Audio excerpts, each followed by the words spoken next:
That's sort of the beginning of the high-lows. You wanted to know who inspired them, and then Clark sort of alluded to that. There were the Meltones and the Modernaires and the Merrimacs and all sorts of groups that were coming, you know, the Pied Pipers and so forth, out of big bands. So those were all influences, I think, on Gene. And then the Four Freshmen, of course, being four guys. And that was very heavy, but Gene saw it and heard it in a different way. And he used a technique called cross-voicing, which no vocal groups really had ever delved into. Usually it was just, if you sang the melody was on top, and the parts went down below that. And Gene came up with the idea of cross-voicing, where wherever he went with the melody, that was it. And then maybe there would be one or two voices at times above him, which gave an entirely different oral sensation, and that really became a hallmark of the high-lows. You know something? When you mentioned that, I'm thinking of Gene in his days of he was in barbershop quartets in Milwaukee, and there's a lot of that in barbershop work. Exactly. Where the melody comes down and is maybe sung by the baritone or the second tenor, That's and right. the harmony is built on top of that. And that high tenor is always so he up just there. pulled that into the modern four-part harmony, you know, the hot chords, and it was quite a different thing. And it Absolutely. was fun to sing it, boy, I'll tell you. That's right. He had two groups in Milwaukee that were, what were they, honeybees and the Double Daters. Double Daters and the honeybees. I'll right. be darned, I had forgotten totally about those words. And he had his popcorn truck and the whole thing. Oh my gosh. Yeah. What was the popcorn truck? Well, that was just something that Gene, he loved popcorn, and I don't know, did he push it down the street or something? I don't really. He just had a popcorn truck. I knew it. That's all I heard. Yeah. But he had a little concession. Right. And he was a very entrepreneurial guy. You know, when he came to Los Angeles, you know, he started at, what was it? It's Music City, Sunset and Vine. He was in the record department there with Decca Records, and it so happens that a beautiful, a fantastic arranger in England, Robert Farnon, was on Decca Records, and Gene heard these arrangements, and it was absolutely like an epiphany for him musically, because suddenly he said, oh my gosh, what this man is doing with the harmonies, I would like to do with voices. And Robert Farnon became a very, very strong influence on him musically. And in fact, when I came along and joining the high-lows, Gene had me out to his house one day. It was like an audition, really. And he was playing Drop the Needle, you know, put the arm down on the records, and he was testing me to see what I liked and what I responded to. And when he put on Robert Farnon and everything, I already knew them from Ian. Yeah. And I knew exactly what he was doing. All right. But I loved it, of course. And so I passed the test, you know, in that way. But those were... Sneaky guy. I didn't realize he did that stuff. Oh, yes, absolutely. In a wonderful way, by the way. Oh, absolutely, always. No, Gene was really the primary, because it was his baby and his thing, and when Claire Fisher joined the group, he did a couple of things, and we used to do his Tenderly almost every night we performed. We would do that. And then there was an album, Love Nest, where Claire had a couple of things. But Gene, we always said he did the bulk of the arranging. That was the saying. Single arrangement that we're done with it. Each one of them is a gem. One of them is Ian Fairbairn-Smith, a friend of both of ours, a studio singer, and a friend of Gene's. He did 16 Tons and Turkey in the Straw. Turkey in the Straw. And of course Claire, who was our accompanist at the time, did Tenderly and Yesterdays and Agogically So and May 4th. He did those four arrangements. And let's see, oh yes, Bill Brown did one arrangement for us for the I was just Dixie. playing it this morning. Yeah. I wish I Dixie, was in the land of Dixie. And a beautiful a cappella. That was Bill Brown's chart. With Jack Sheldon in the background. Other than those, basically I think 5 or 6 charts. Out of the whole, 12 albums, Gene did the bulk. Right. A lot of it. That was his signature, you know, on it. And they all managed to emulate his writing. Ian particularly, it's amazing how Ian copied Gene's writing.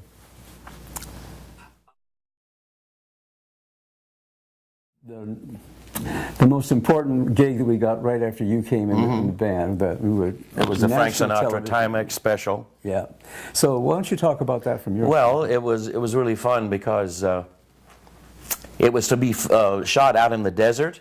So we all traveled out to Palm Springs and checked into our hotel. And ABC was on ABC, and they had all of these boom cameras up in the air. There were going to be sand dunes, and we're going to do the desert song. Yeah. All of these things, perfect setting in the desert, right? Well, we got out there, and the wind started blowing, and it wouldn't stop. And they called a halt before we ever even got into the sand or into a tune. We all had to come back into LA and at ABC Studios here in LA. And we did the whole thing in the studio. In front of a big cyc, Right. You know, a blue cyc. It all changed, but it was supposed to be shot in the desert. But then he came and sang with us. He was doing Can-Can at the time, and sort of was between wives and was dating Juliet Prowse. Oh, that's Remember that? right. And he came flying in the helicopter one day. We're on the set at ABC, Prospect and Talmadge, East LA, and we're preparing to do I'll Never Smile Again from the Tommy Dorsey era with Joe Stafford and everything. Well, we're waiting for Frank to come in, and suddenly we hear, oh, that must be the helicopter. Here comes Frank. And it was a stand-in, you know, that he had a stand-in who didn't sing, of course, just for camera. Next thing you know, Frank dashes in and jumps right in between us, you know, like, hi guys, boom, and Nelson Riddle gives a downbeat. And the next thing you know, we're rehearsing, but he didn't like to rehearse, of course, but we did run it, I think, once at least.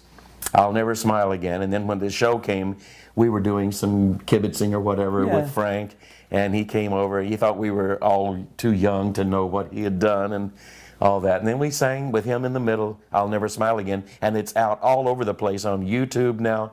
Made it into a CD, a video, an album, and it's shown up in a lot of places. I did my best Joe Stafford for that performance. Yeah, you certainly did. Really was trying to get her, of course, Joe Stafford. And then remember, we did it with her later for Frank's 75th birthday. Right. And then I sang second, but I was, Right. I just really, because it was the melody on top, and the girls, I took the girls' part, Joe's part, and then Sinatra on the bottom. So there's a melody all the way through an octave. You have the octave melody.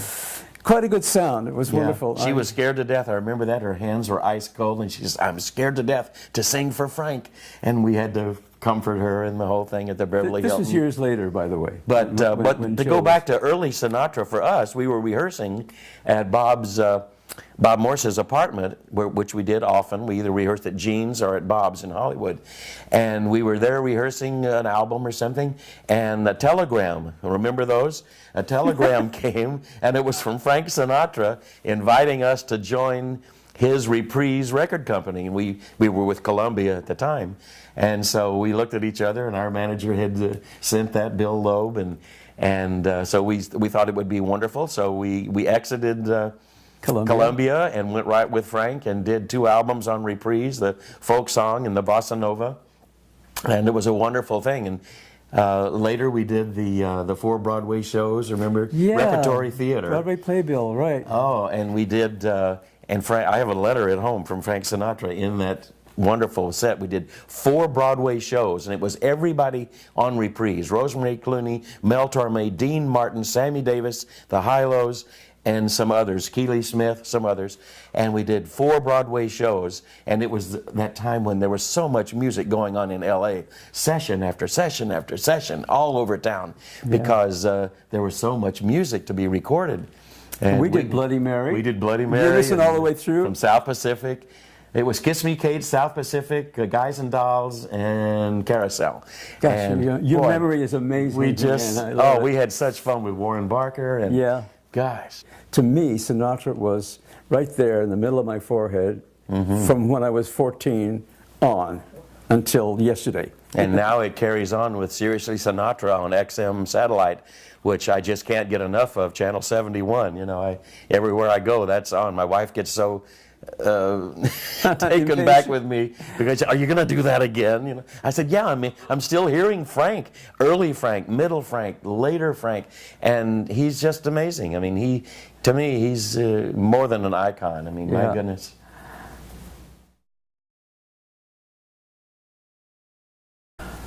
Well, for one thing, you have a totally different world now because For sure.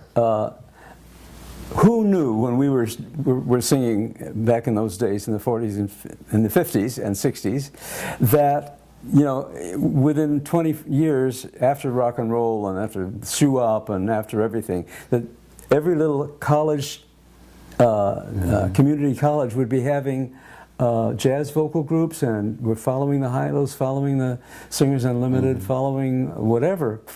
And it just spread through the whole educational system. So back in those days, you couldn't do anything like that. There wasn't any structure for it. And now, you know, like your daughter Jennifer, is it North Texas? Is that where she is? She's in the epitome of incredible vocal jazz work throughout the entire country. It's just like a mass of maybe 1,000 vocal groups. You know, I might be exaggerating, but I'm sure there's plenty of them, which is a totally different scene from if you want to be a studio singer. Yeah, and technology has changed things so vastly that, you know, the one drawback is that there's so many great college groups and now in the high schools, but there's not that much work. And this is a thing that's long been, you know, it's been around because you have the University of Miami, you've got University of North Texas. Those are heralded instrumental for years programs, and lots of great players. Woody Herman, Stan Kenton, they would all get their players from these schools, and some from Berkeley in Boston. And now those schools are still thriving and turning out people going to LA, Chicago, New York, but the work situation is not vast like it used to be. So it's sort of a balancing act now. People have to, what we really do when we go out and do clinics and things now is to encourage students to have a backup plan. You may want to do music with a great deal of passion, but you should also have a degree in finance, whatever, you know, but arm yourself to the teeth with other possibilities so that you can earn a living, number one, and then try to pursue your music. And you know, my theory is always the cream will rise to the top. If you're really, really good and you're really passionate about it, you'll probably get there. But there's just not that much to get there to anymore. That's how it's really changed. If you want music to support you, you have to support the music. That goes through your whole life. Eventually, if you were wonderful enough and are lucky and happen to be in the right time in the right place, you'll become a big star. Or else you won't, but you will have a wonderful life no matter what you do. So support the music while it's not supporting you, and be ready to chuck it if you're good enough and get into a situation where you can really do something. If you have so many people who are striving to be in the music industry, we'll just talk vocal now, a lot of them, just like the world of sports, think of how many sports programs are out there, and people who want to become professional, look at the tiny percentage of those that actually make it to the pro scene. And my theory there is, as Clark was saying, support the music. Well, if you don't make it as a career, you may wind up could wind up being a supporter of the arts, and that's very important. In other words, creating an audience that is there for good music. So that crops up very, very often, and usually, because it does come down to the director of the group. I've had so many experiences where a group was formed at a college or university, or even in high school, because the students demanded it. They put in a request for it. And then, well, wait, who's going to direct this? So it may be the classical choir director or whatever, and he has or she has no experience in this field. So it's up to them to get up to speed, and that happens through people like Michelle Weir, we were talking earlier, all the people that are out there who are into education and publication of their arrangements and so forth, that they get those to the choir directors who are not prepared to direct in vocal jazz, and they have to become initiated into that, and it's quite a process, and it works to a great extent, but you still run across those who really shouldn't be conducting the group because they just don't know. Therefore, it's the blind leading the blind at that point. So you hope that with further enlightenment for those directors, and that they'll have the wherewithal to conduct their groups and to do it in a good way. And present them good literature and things, not too hard, but at least the good harmonies and things that they can grow on. We stress a lot of times at clinics, the good students, we ask them, do you also sing in classic choir? And many hands will be raised, and we always say that's wonderful, because just as in instrumental, that's the way you learn, is the fundamentals have to be there and have to be solid. Then from there, you can springboard out into the pop world, the jazz world, whatever. But if you've got technique and you've got good singing habits and things, those are all very critical toward you having a good career and contributing to your vocal group, because you're a better singer, et cetera, or a better player if it's instrumental. So those are all very important things, to be exposed to a wide variety of music. And then to be, to sample it all is just wonderful.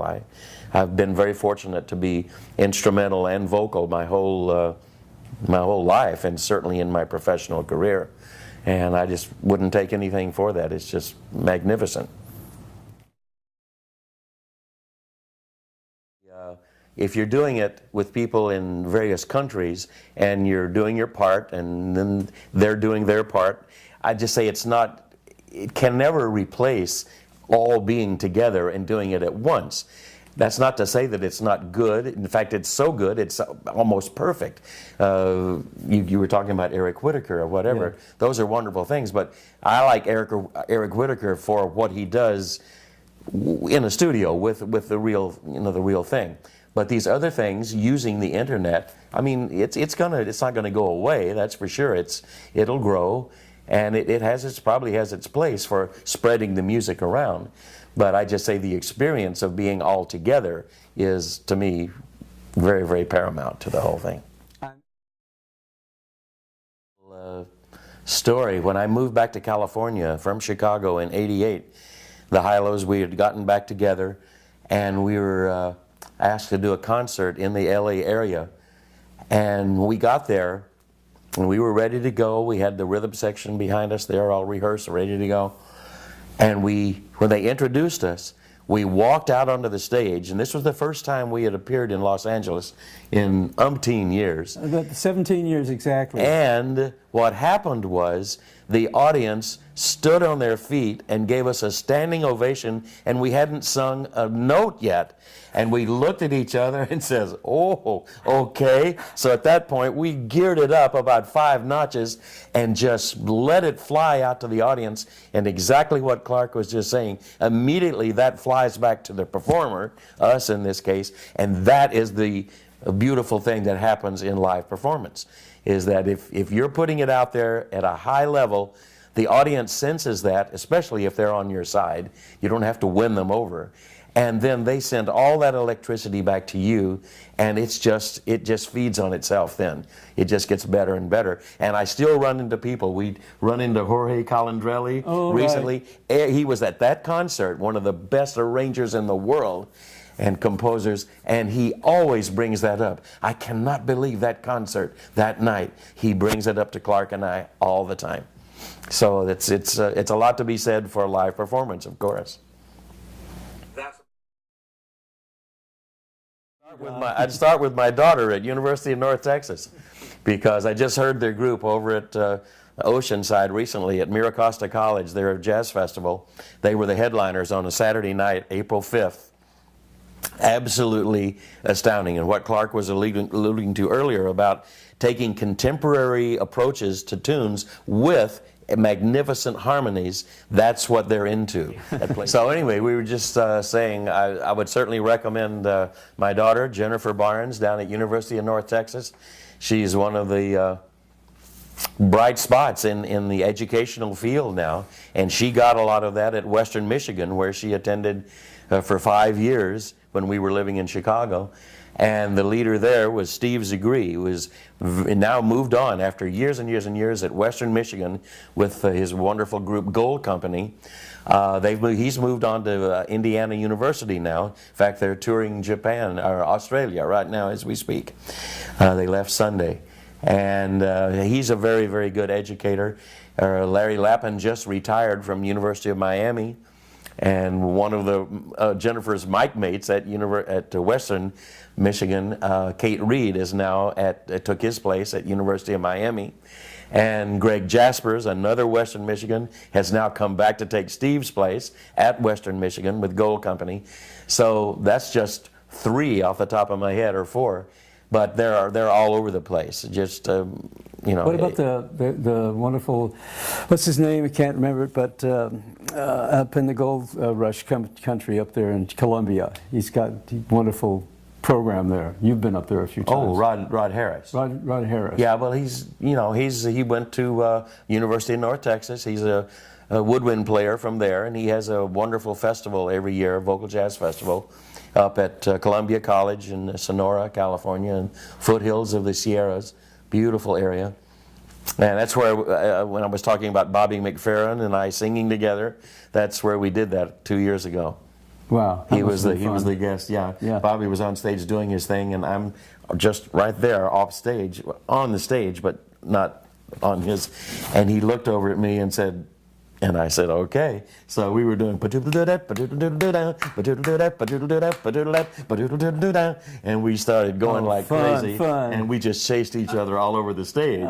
Great! It was a magnificent time, So yes, things are in good shape.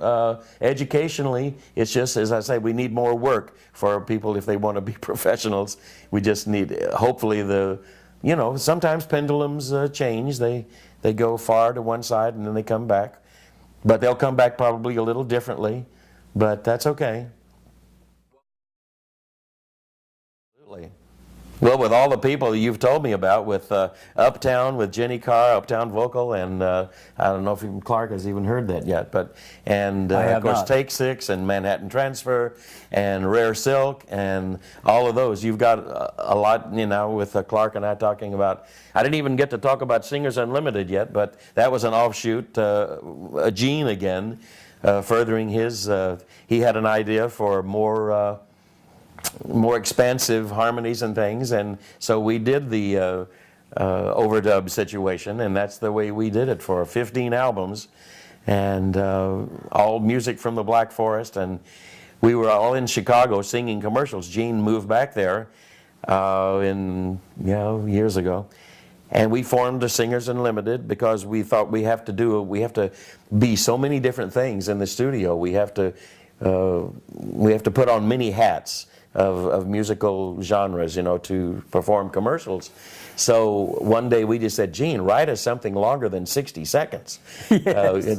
Hardly, you don't even see a 60-second commercial anymore, but back then we had the long spots. But anyway, he did, and he wrote Fool on the Hill, and which was very hot with Sergio Mendez at the time. And we recorded it after hours. After recording jingles all day, we would go over to another studio, and we had a Scully 8-track. And that's where we got into ping-ponging tracks. Put the first track down, put the second track down, put the third track down, then take that and move that up to the first, and that freed up 2 and 3. And we just did that on an 8-track machine. And Oscar Peterson came to town and heard it and said, whoa, because he knew Gene and I from the Hi-Los. And he said, I'd love to do an album with this. He says, I've got the best recording thing going in the Black Forest. And so he contacted them, and they said, by all means. And that started our 15-album career with MPS in the Black Forest. And it was just absolutely a labor of love. And boy, oh boy, it's still going. And when I go to colleges all over now, and in the high schools, they're doing our arrangements with 16 voices. And it'll bring you to tears, to hear that. Yeah, this blows me away because Gene and Don, but Gene literally wrote the textbook for all of these schools. Literally wrote the textbook. Nightingale sang in Berkeley Square. Right. And these are all studio. This is all studio work. You guys hardly ever performed in front of an audience. Once in a while, but you did it all in the studio. and just beautiful, beautiful stuff, incredible arrangements. What, you have 16 albums of them? I mean, I take my hats off. It's just amazing, amazing stuff. And that's what Gene Perling, probably single-handedly, had a greater influence on all of the college vocal groups, because they just picked up that whole thing. Well, Right. Take Six. That was the first Absolutely. one that they just took the singers on them and did it with all guys, and they did it with different tunes, with more R&B-ish type tunes and vocals, and they infused that with the beautiful little turns that is part of that genre of music. So, you know, Perling and you guys wrote the book for vocal jazz. Period. I mean, there's hardly a week that goes by whether I'm performing someplace that people come up to me from the audience and say, "Oh, I just found out you were a member of the Hi-Los and you also are a member of the Singers Unlimited, and I have those albums and I just want to tell you how much we love it." And that's still going on. And that's one of the beautiful things. It's like artists painting a beautiful picture. It's there forever. And recording good music, it's there for us to listen to. And they can't take that away from you. Boy, it's, I listen to the Hi-Los are on XM. In fact, oh, this is great. Sunday morning, we were just coming out of church. We got in the car. I still had Seriously Sinatra on the radio, and I turned on the car, and immediately the Hi-Los singing Autumn in New York on Seriously Sinatra. And I just sat there and beamed ear to ear, said, "Wow, there it is." And